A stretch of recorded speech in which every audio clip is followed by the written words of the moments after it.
Thank you. First question ko po, paano ko lang nag-design yung line-up nyo, yung guest nyo po for tonight? And ganito nyo lang po yung parang working nyo sa relationship po? Actually, hindi ko pa sila naka-work at all. Lahat ng niline up ko today, the dream ko kasi makatrabaho lahat ng niline up ko today. So sabi ko, what a better way para mabigyan yung sarili ko ng birthday gift is to work with my dream lobbies sa mga industriya ng musika. And I'm a theater actor, by the way. I'm a musical theater actor. And I decided just this year na pumasok sa larangan ng musika alone. Kasi I believe na yung dream and passion ko sa pagsulat ng kanta, I guess gusto ko maparinig din at ma-share sa buong mundo, if not here in the country. Pero ang wide scope na kasing dream ko, buong mundo na. Para yun naman kasi ang music, universal language. So, nag-browse lang ako ng net nila. Ako mismo personally, tinignan ko sa mga sokments nila. Ako mismo nakipag-usap sa mga managers because I'm a manager myself.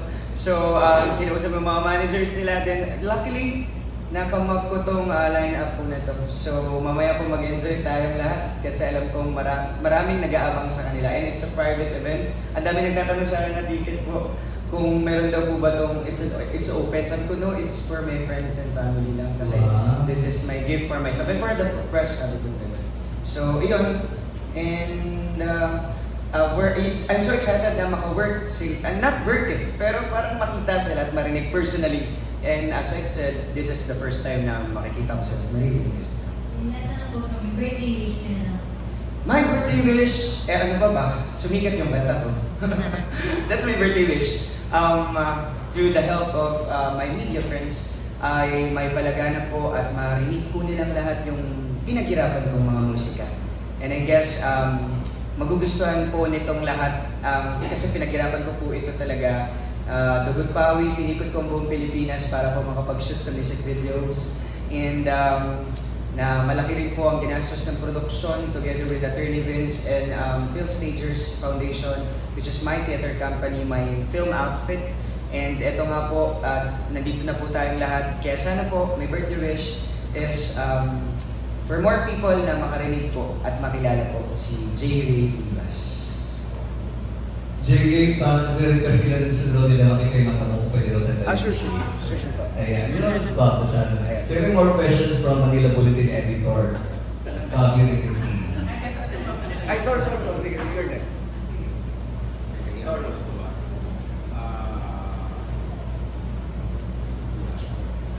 Okay, naging busy ka rin sa movies. Sa Sinan Maynila, may movie ka, no? So, how was the experience? Yes, Sinap Maynila 2026. Grabe, yung bangkay po ngayon is still palabas April 1. And I'm glad na napansin po ang bangkay. Akala namin malilibing na siya.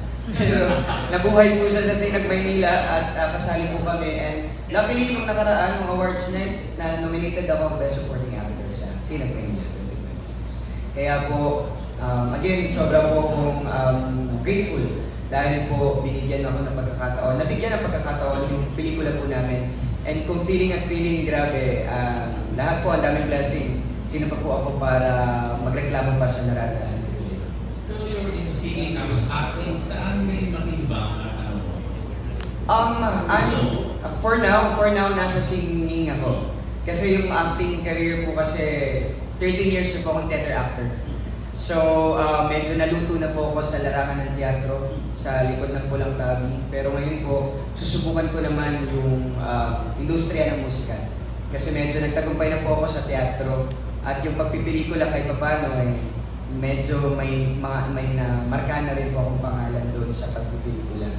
Wala man sa TV, hindi man kilala, pero I do believe sa mga indie music artists. And now with the music industry and yung platform natin nag-evolve na. And through media platforms, I hope mapalaganap pa yung mga kanta na ilalabas yun. Pero sa chapter, so ikaw ba naman na mag-audition in abroad? Actually, yes po, nag-audition ako abroad. Natanggap po ako sa Disneyland Hong Kong before. Pero mas pinili ko po kasi, that was 2020. Meron akong 2 offers. Isa po ay mag-show ng isang musical play sa Guam.